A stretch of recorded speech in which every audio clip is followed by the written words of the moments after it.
Hey everybody, welcome back to the Unstoppable podcast. I'm your host, Diana Chen. I'm here today with my co-host, Matthew Gold, co-founder and CEO of Unstoppable Domains, and our guest, Duncan Cock Foster, co-founder at Nifty Gateway. Welcome, Duncan. So happy to have you here.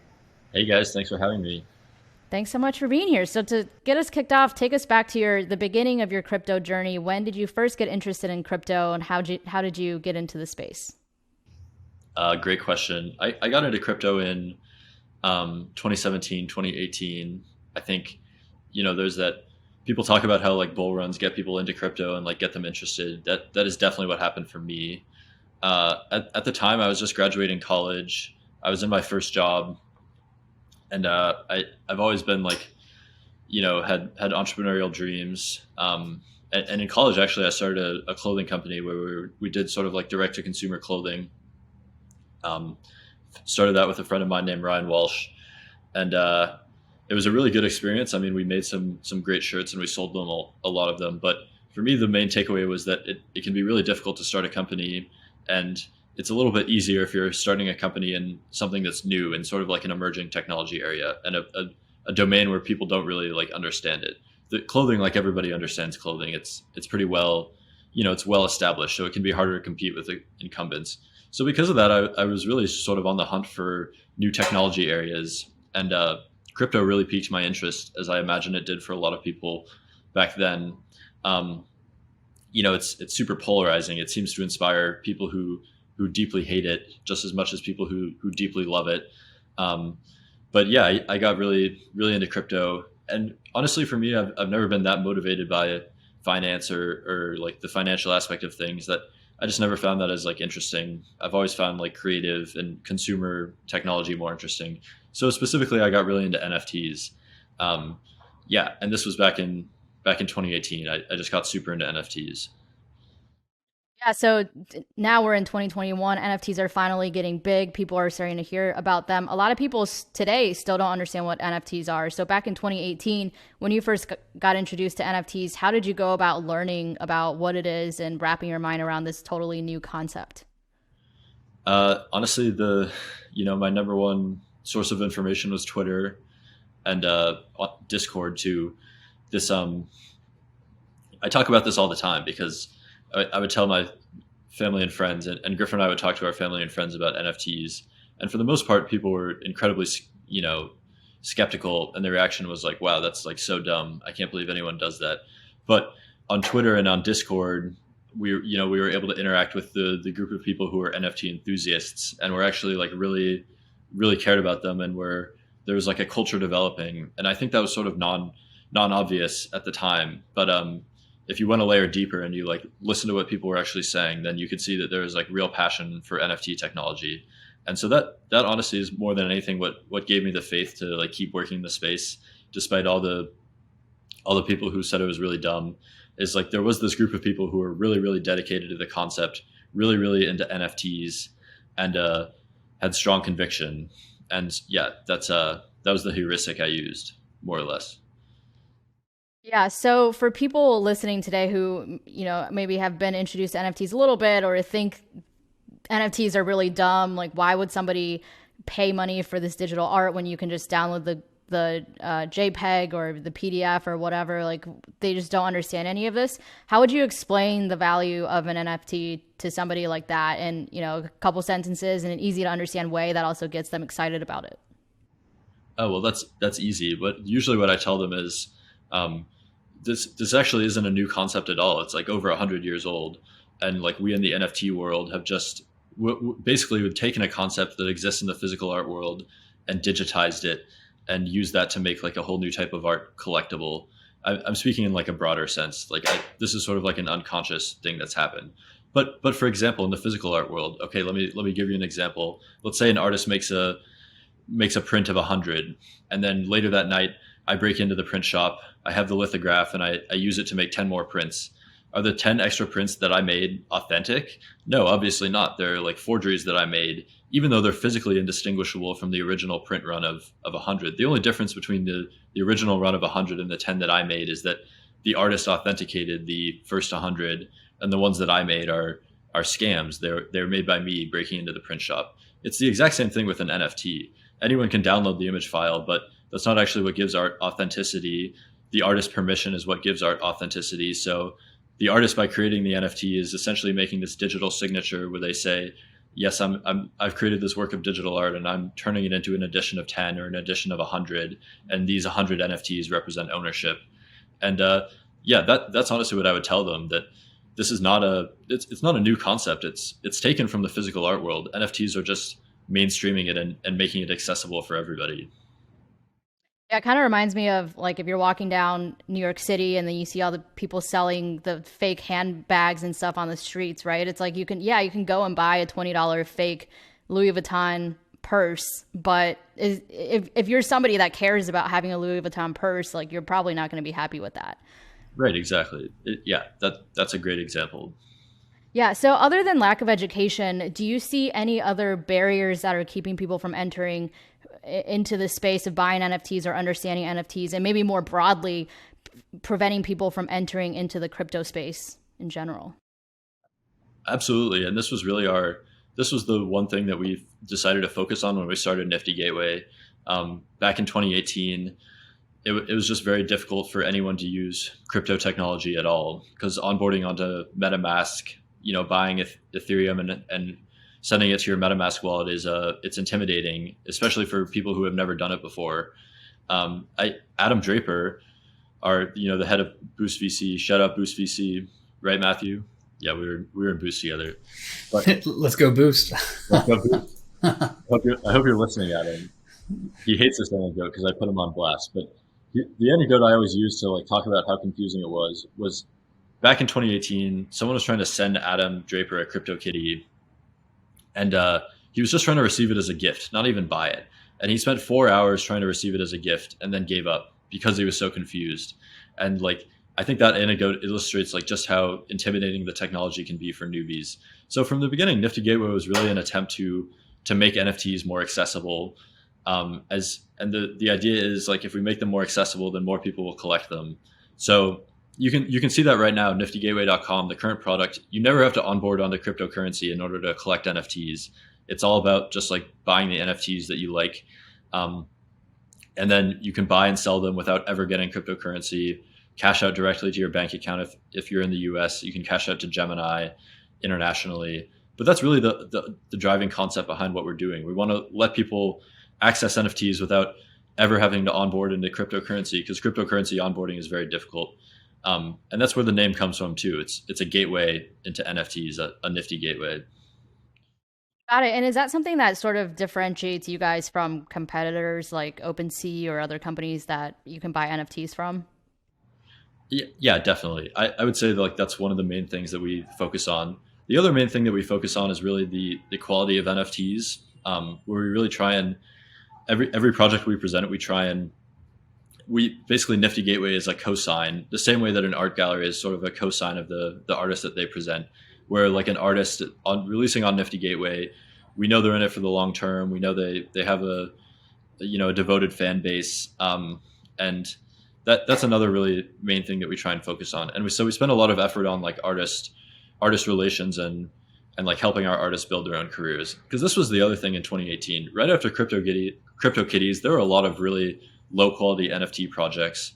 The example I always like to talk about is Crypto Masterpieces. The whole project was they just tokenized Dutch masters and they just sold you an NFT. And I was like, this literally makes no sense. Why do you guys have the rights to tokenize this? But that was the example of, there are a lot of those kind of projects way back in the day when we first started Nifty Gateway. So we're now honestly, I think that the average quality of NFTs that are out there is much higher than it was a few years ago. And I define quality really just as effort and authenticity put into the artwork of the project itself. People are really approaching it with far more authenticity now. But back then, this was more of a problem. So actually I have a question. So for Nifty Gateway itself, how does it work? What's the process to go through in order to mint or do a drop? Do you guys curate every person who lists on Nifty Gateway? How's that set up?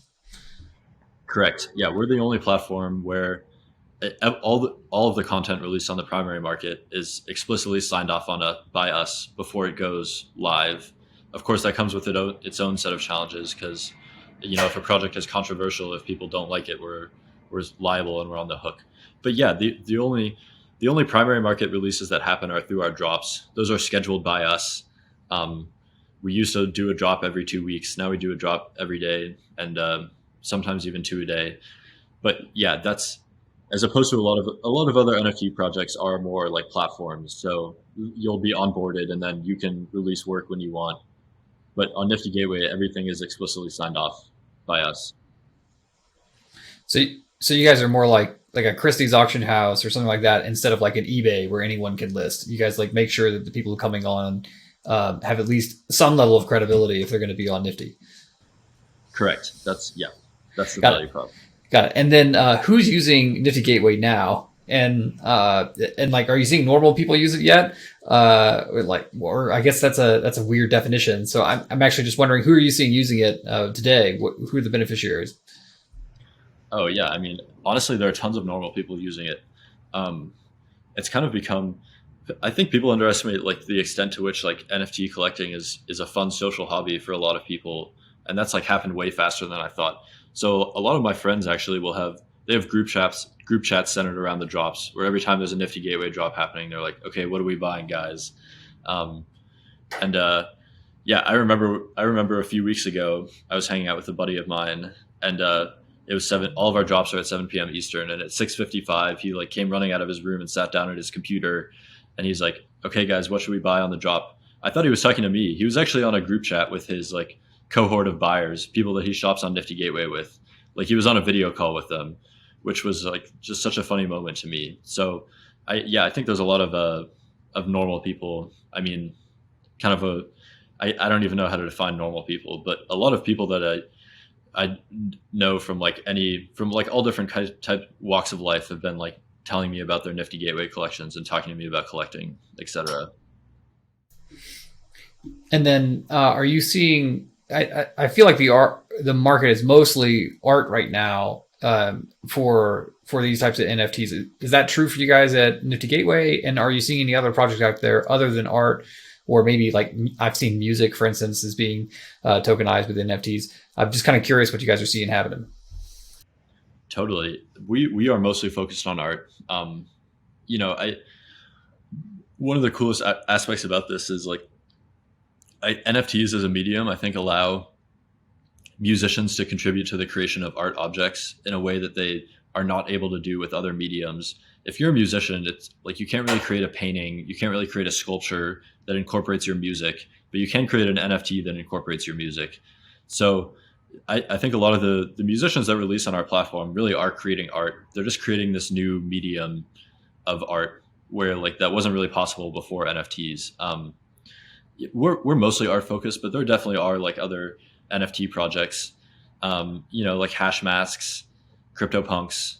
I think there's a lot of NBA Top Shots. There's like a pretty wide variety of NFTs out there. But on Nifty Gateway, it's mostly digital art. So I just want to call out something I see in your background that you've got a lot of pieces of art hanging up. I know for one of your screens, you actually had a moving art piece hanging up before this. So I just wanted to ask, other than for people who are maybe skeptics about NFTs right now, other than just getting educated on it, understanding more of the value of NFTs, what are some other tangible ways that you can sort of onboard people onto NFTs? So one example would be to buy a digital photo frame and put your NFT there so you can hang it on your wall. And this more resembles what people are familiar with today, is like looking at art on their wall. Is there anything else people can do to onboard themselves to NFTs? Honestly, go to niftygateway.com and start buying. That's the best onboarding. There's no replacement. That sounds self-interested, but I'm like, that really is my advice. Or at least like go scope out some stuff you want to buy and then wait for a drop that you like and buy that.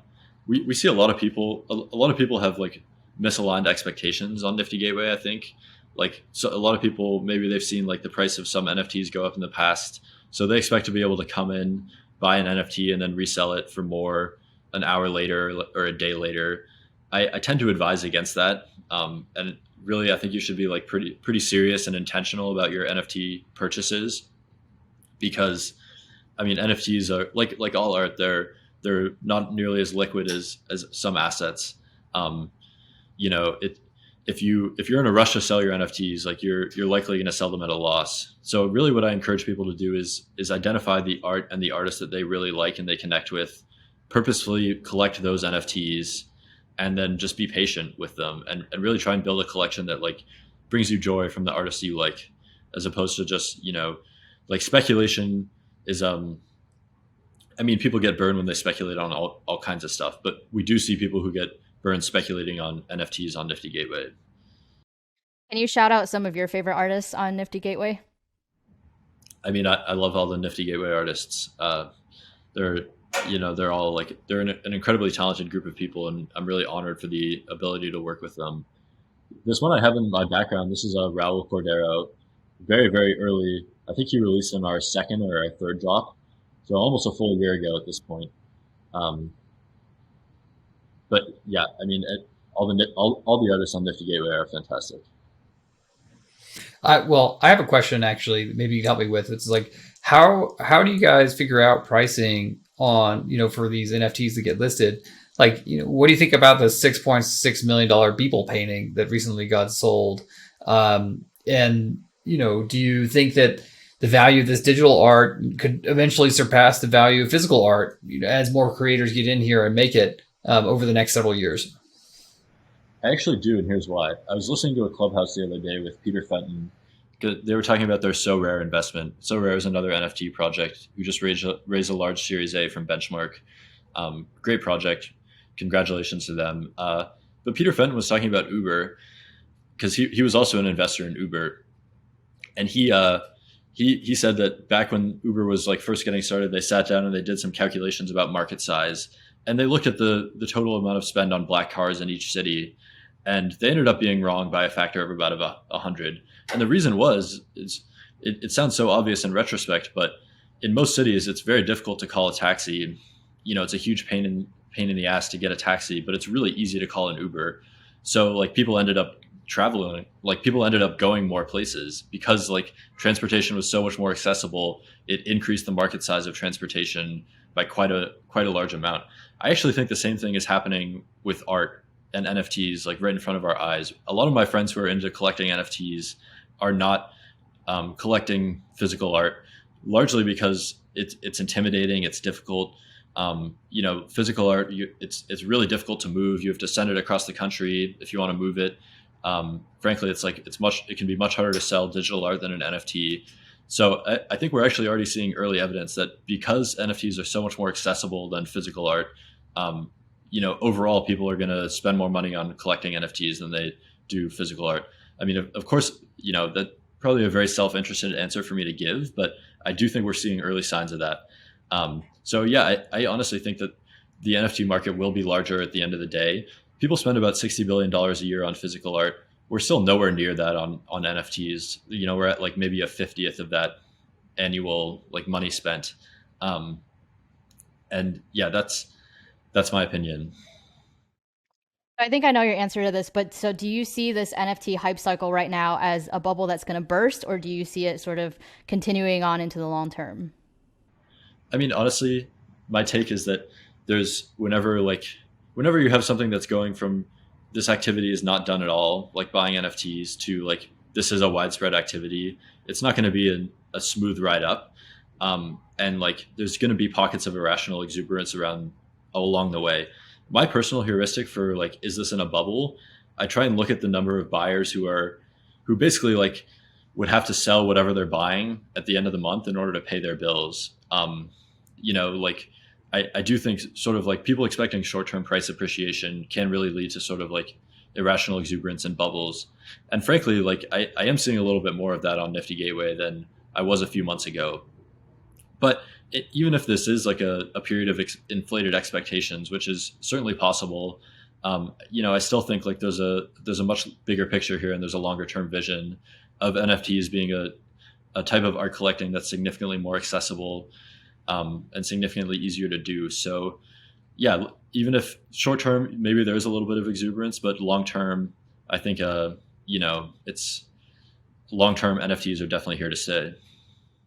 For sure. And I know earlier you mentioned, when you first got into the crypto space, you didn't really get in from a finance angle. Like that just wasn't something you're interested in. And so for people listening who, I think a lot of people out there, still think that crypto and blockchain is all about finance or else it's for gamers or, people like that. But I think NFTs really makes the crypto space feel a lot more welcoming and relatable to the masses. Do you see NFTs as being like a gateway for the masses to get into crypto? Yeah, absolutely. I would say I do. There's a lot of crypto concepts that people slowly learn as they start to collect NFTs, and then they get interested in other stuff. And the NFT people they follow on Twitter are tweeting about DeFi.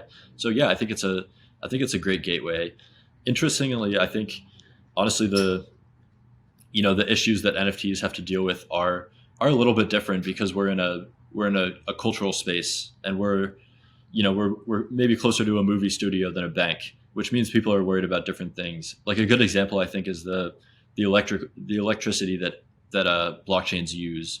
That's a big issue for a lot of artists, where they say like blockchains use a lot of electricity, even though I think NFTs account for, by our math, they account for about 0.9% of transactions on Ethereum mainnet. It's a pretty small percentage of transactions that are going to NFTs. And as we like to point out, the Ethereum blockchain is going to use the same amount of energy regardless of whether or not people are using it for NFTs. But still, I think because we operate in a cultural space that is like more of a concern for our average customer and our average artist than maybe it is for people using a DeFi protocol. Yeah, and so looking ahead, where do you see NFTs progressing in for the rest of 2021? Where do you see us being in a year from now with NFTs? I mean, honestly, any prediction I make is going to be wrong. When we first launched our Nifty Gateway 2.0 marketplace last year after getting acquired by Gemini, we had $30,000 in volume in March of 2020, which we were thrilled about. We were like, wow, people are spending $30,000 on our site. And then in February 2021, we had $75 million of GMV. So it's I I definitely would not have predicted that kind of growth in such a short period of time. It's been pretty insane to witness. So honestly, who knows what it'll be like in a year? Yeah, and do you see any like specific types of NFTs sort of like booming more than others? So if we're talking, obviously Nifty Gateway is mostly about art, but if we're also talking about like music NFTs or, like thinking about unisocks, like physical product NFTs, things like that, like do you see a specific type of NFT really shooting ahead in the next year? So honestly, I've been in the space a while, and every time you tell someone about it, their reaction is almost universally, well, like NFT digital art is dumb, but what if we used NFTs to track physical products? I've never really seen an NFT physical product tracking use case that I found very compelling, frankly. I've seen like physical items paired with NFT digital art sales, and that seems to get people excited. But there's no claim of like, okay, you must own like the NFT, like authenticating a physical item. Again, I've been in the space 2 years. I've never really seen something that has gotten me excited. It's possible that people will make progress in that area, but I uh, I certainly would be surprised. And it seems like kind of a weak use case of blockchain. Um, yeah, I mean, I think art is going to continue to do awesome. Uh, yeah, that's and then I've also really like long been of the opinion that after one use case of NFTs breaks through, we'll start to like see a lot more interesting use cases. Like people have always talked about video game items as NFTs. I think there's really some fascinating potential there. I've always thought that there's a number of like physical like tchotchkes in our life that we could replace with NFTs. Like Christmas cards, for example. Like why are we all sending Christmas cards to our family? We could just send them NFTs instead. That I think that would be kind of cool. I agree with that 100%. This is like an annual debate. I'm like, why are we doing this? Right. And then you end up with a physical card. It's like, where do I put this? And an NFT is like, you could send someone an e-card, like an email, but that's kind of lame. An NFT, it's like, okay, well, you went through the trouble to like mint this thing for me. So, For sure, yeah. And then is there anything new happening for Nifty Gateway in 2021 that people should be aware of? I mean, Nifty Gateway, I think, is in a stage of, we've grown really quickly, and now our focus has to be like, getting our legs underneath us and like solidifying the ground that we're on. when we launched with our current structure, where all of the primary market sales are through drops, and the secondary market is, anyone can participate. Like, basically, when we launched with that structure, we didn't even know if that was the direction we would end up going. We sort of thought of it as an experiment, but honestly, it's just sort of, that format has like grown faster than we could have possibly expected. And so really our focus is just on like fixing the core product and making the core product awesome. And then maybe after that, we'll think about what else we can do.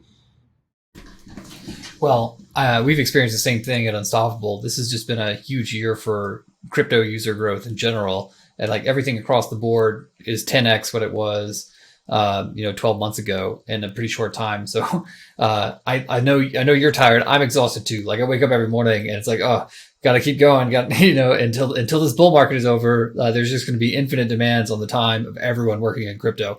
I wanted to ask some more personal questions though. I'm actually kind of curious. What was it like founding a company with your twin? Because I don't know if people know, but it's actually you and your brother who put Nifty Gateway together.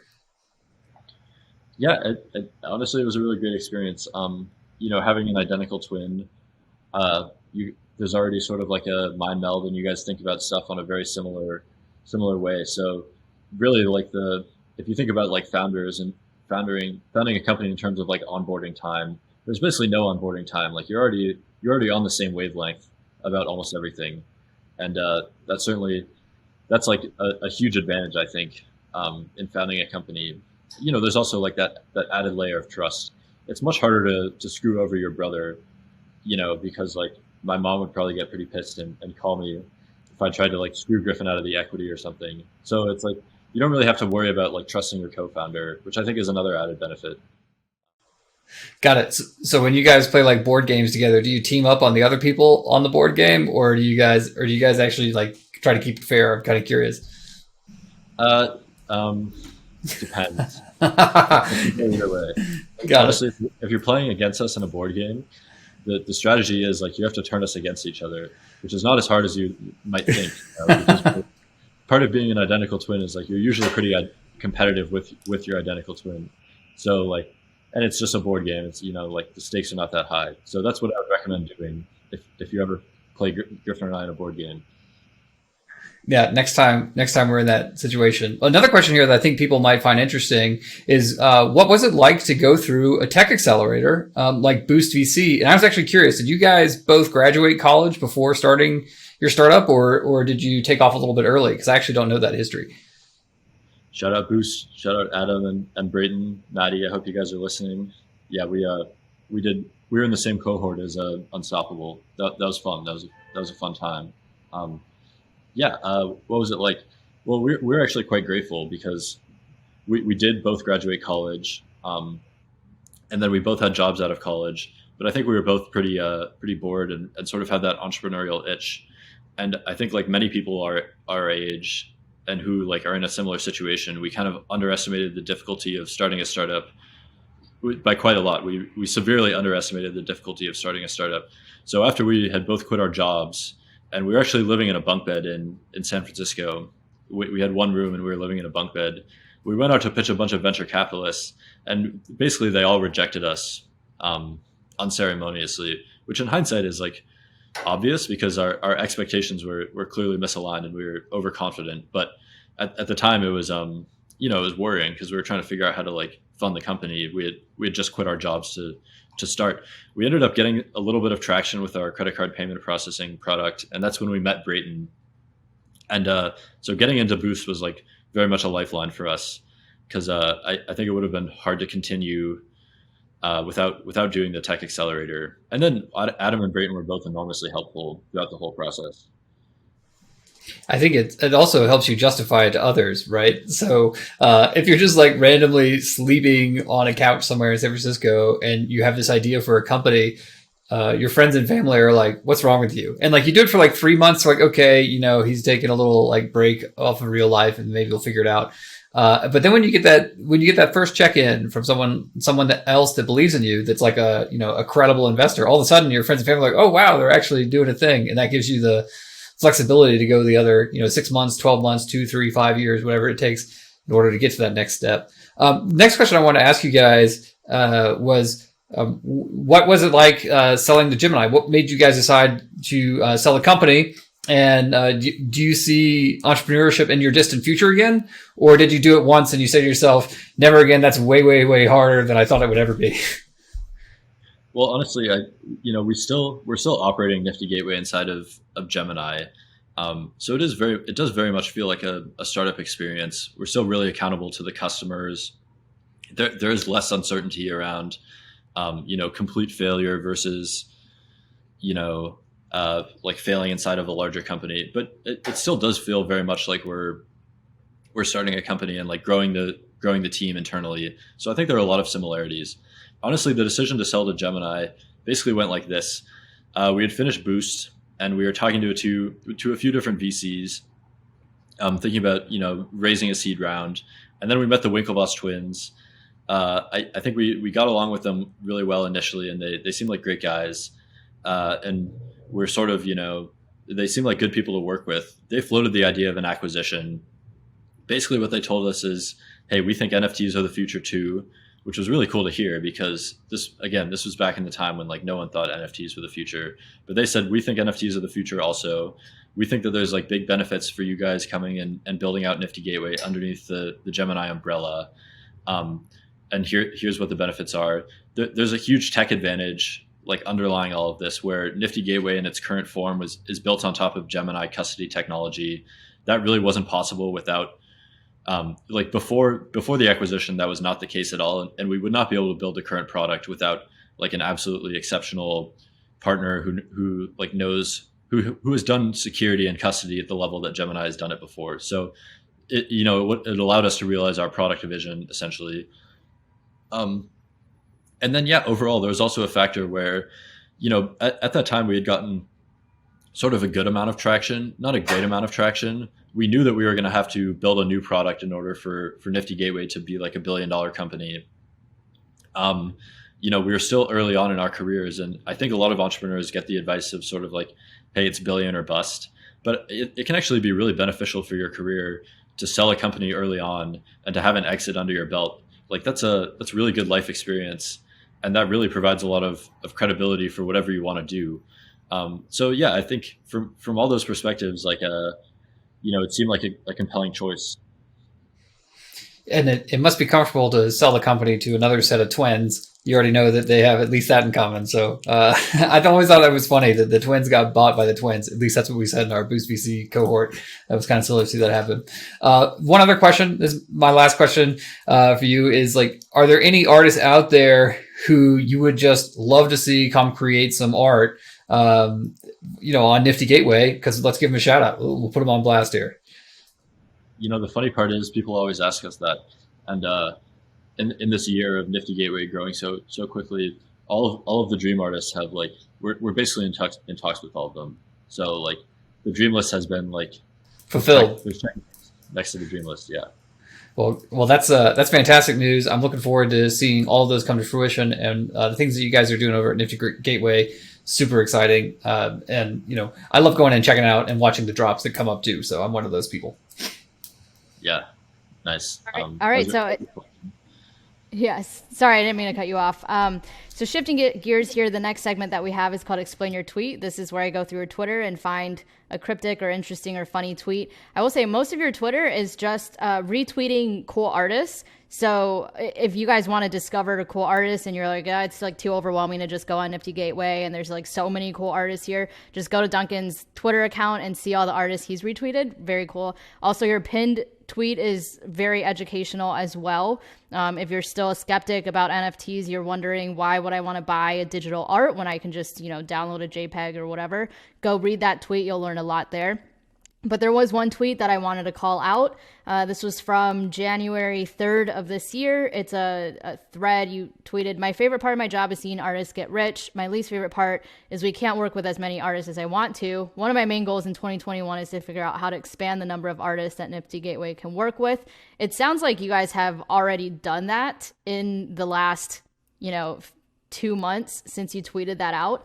But then in a thread, you also tweeted, "It's really remarkable how much higher quality the average NFT is now versus 2 years ago." And so for most people listening, most people probably weren't in the NFT space 2 years ago or didn't even know what an NFT is. What kinds of NFT art were out there 2 years ago? Yeah, it's a great question. Honestly, the NFT industry 2 years ago was weird because like people didn't really have a great concept of what they were building. Like people didn't have a lot of conviction around like what NFTs would really be used for. It's easier now because there's digital art marketplaces like Nifty Gateway and others that are like really strongly anchored in like, okay, NFTs are used to authenticate digital art. But back then there was like CryptoKitties, and you know there was a period in time where like CryptoKitties definitely had a lot of like short-term speculators, and there was sort of like a bubble bursting of CryptoKitties. So back then it was like there really wasn't like people couldn't point to one use case and be like, hey, this is what NFTs are used for and this is why they're used for. So what everyone ended up doing was kind of like hedging on that question.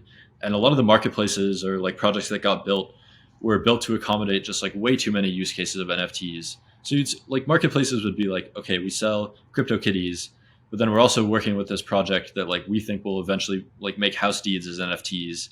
And then we're also doing like, you know, all this other stuff as NFTs. So like there just wasn't a lot of conviction about like what specifically NFTs were for. You know, we were not the first like NFT digital art marketplace, but like Super Rare and known Origin were like some of the earliest examples. But yeah, basically in that 2 year time period, a few people with strong conviction were basically sat down and said, okay, NFTs will be used for digital art. I'm going to go build a marketplace that only does that. And people are going to come to my marketplace and there's no ambiguity about what's on here. It's digital art. And that's like end of story.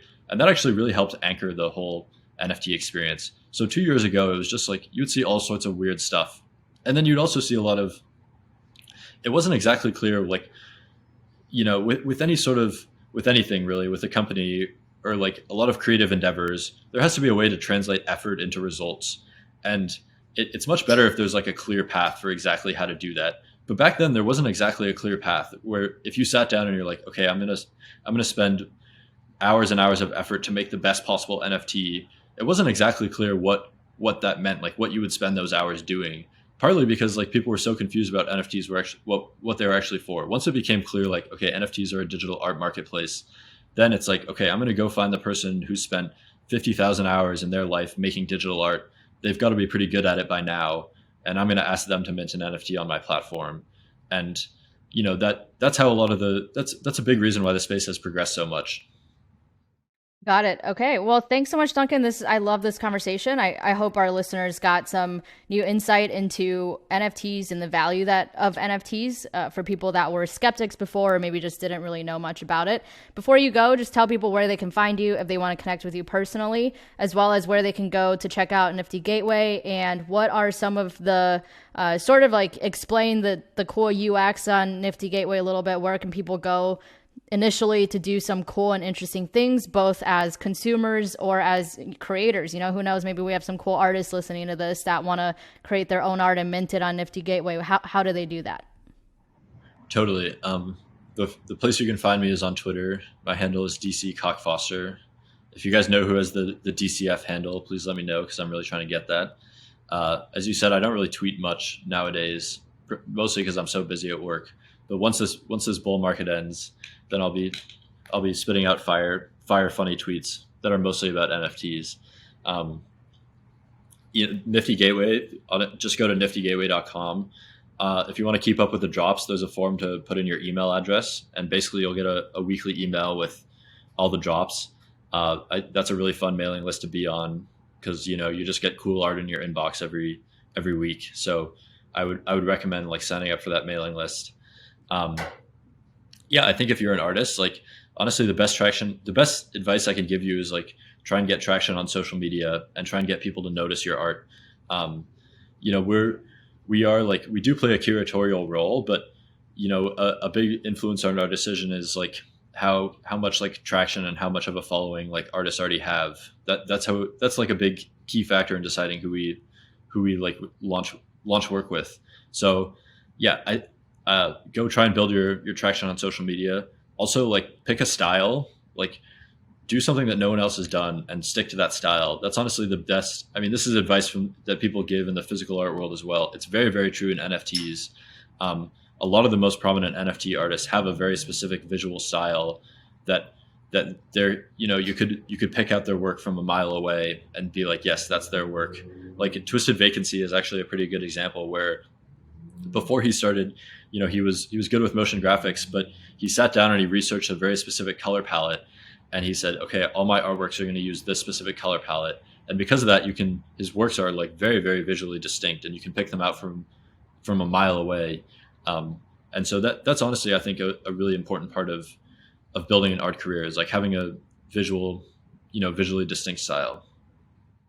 Awesome. Those are some really great tips. So go sign up for the newsletter for the drops. And if you're an artist, pay attention to these tips and get your art on NFT Gateway. Thanks so much, Duncan. This was a lot of fun. Really appreciate you being here. Thanks, Matt, for co-hosting with me as always. Thank you, listeners, for tuning in. And we'll be back again soon with another episode of the Unstoppable podcast. Thank you, guys.